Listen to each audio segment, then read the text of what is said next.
26 of them if you're an English speaker like me. These 26 letters are like a big deal. They're the foundation for the communication of ideas, along with the 10 basic numbers. These relatively simple and fundamental symbols are routinely combined to express information, and while the occasional 140, I guess 280 character tweet can cause us to somewhat lose faith in the future of humanity, without these characters, things would be pretty awful. See, these 26 letters, they're dependable. Once you learn them, you rely on them. They're always there, and you can count on them to never change, right? Well, not quite, because as you're going to learn today, the alphabet as you know it isn't always this way. So here are 10 letters we dropped from the alphabet. That's right, 10 letters that everybody used to know about and use, but have since been purged from history. I know you're still reeling from this concept. I'd be dumbfounded too if I had just learned that my entire life was a lie. But not to worry, maybe by the end of this you'll have found a new outlook on existence itself. But we're just getting started down the rabbit hole for now, so strap in. Let's start things off easy with letter number 1, the long S. Now, some of you have probably already run into the long S while perusing old books or walking around colonial Williamsburg during your annual family vacation. Probably happened like this. You came across a word that should have had an S in it, but instead you found this funky-looking F thing. Don't worry, the publishers of Paradise Lost weren't dumb enough to have a typo on the front cover of their book. This is the long S. You're probably thinking, oh, okay, I get it. They just used this instead of a lowercase s back then. But that's not entirely true. The modern lowercase s was around even back then, and used just as often as its long counterpart. In fact, there was a ridiculously overly complicated set of rules to determine which s to use and where. Basically, you use a long s whenever you've got a word that uses a single s, or when a word uses two s's at once, in which case the long s is used as the first s, and then you use the regular s as the second s, but only if that s is at the beginning or in the middle of the word in question. Clear as mud, right? Everybody else eventually thought so because the long s got the boot at the start of the 19th century as letters got a bit modernized. This purely stylistic substitute was seen as unnecessarily complicated, so it becomes letter number 1 on our death list. Letter number 2, ampersand. Now, okay, this one is still used occasionally. In fact, you probably already know what it means. Ampersand is a letter that means and. You're probably thinking, Austin, ampersand is a symbol, not a letter. Au contraire. As recently as 2 centuries ago, ampersand was considered the 27th letter of the alphabet, often just called and. So instead of singing W, X, Y, and Z, little Latin-speaking kids would sing W, X, Y, Z, and per se, and. That ending eventually got strung together by English speakers and became ampersand.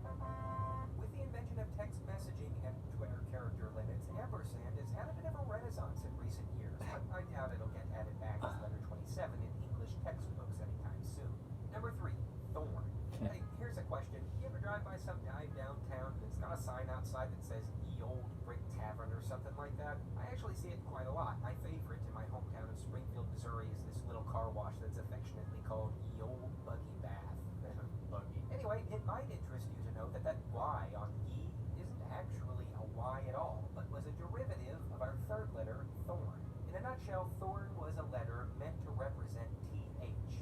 Yes, it looks pretty sweet, but German and Italian printers didn't have that symbol on their typesets, so eventually the symbol was replaced with a funny-looking Y, though it still held its original pronunciation. So even though this looks like Ye Old Buggy Bath, back then they just pronounced it as, well, yeah, the Old Buggy Bath, because the Y wasn't a Y, it was a thorn. Sorry if that, burst your historic bubble if you thought otherwise. Number 4, that. This is basically just a remix of the letter thorn. You just draw a line through the top. Like ampersand, this letter was used as shorthand this time for the word that. It actually caught on fairly quickly and lasted even longer than the original letter thorn did. It was probably most widely used in religious writing. So if you happen to have some old English Bible commentaries lying around, just crack them open. You'll be sure to find it. Number 5, F. F is a little thorn wannabe. I am not a fan. Look at its stupid face. It's just a D with a line through it. It's cool. So long story short, F was also used as a symbol for TH, but a different kind of TH. What do you mean a different kind? TH sounds the same on everything. Oh yeah? Check this out. Thoughtful, thing, this, them. Hear the thunderous difference? One of them is something called a voiceless dental fricative. The other is called a voiced dental fricative. Oh yeah, I have words. Number 6, ash. This thing is basically an A and E smashed together. You might see it occasionally in words like ether and eon if you're reading a sci-fi or fantasy novel that wants to look cool. In Old English, ash represented the sound somewhere between A and E, essentially like you would pronounce the A in cat or thereabouts. As you might imagine, having a letter meant to represent a sound somewhere between two other sounds is not very definitive, so ash fell out of common use, though it's still around in lots of other dialects. But I'm sure you already knew that because you are way smarter than me. Number 7, Ethel, the letter that everyone's great aunt is named after. Ethel looks a bit like our previous letter, and likewise has a lot to do with pronunciation, specifically words with a long E.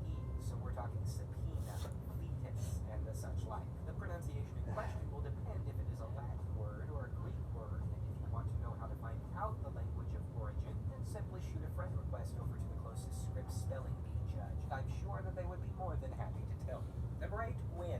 So this one's pretty cool. It's a letter that basically came in second when English opened up the phone lines for public voting. You might not know it, but there was a time when English scribes didn't actually have a letter to represent the sound. See, English gets a lot of its alphabet from Latin, and the sound doesn't really get a lot of airtime. This is fun.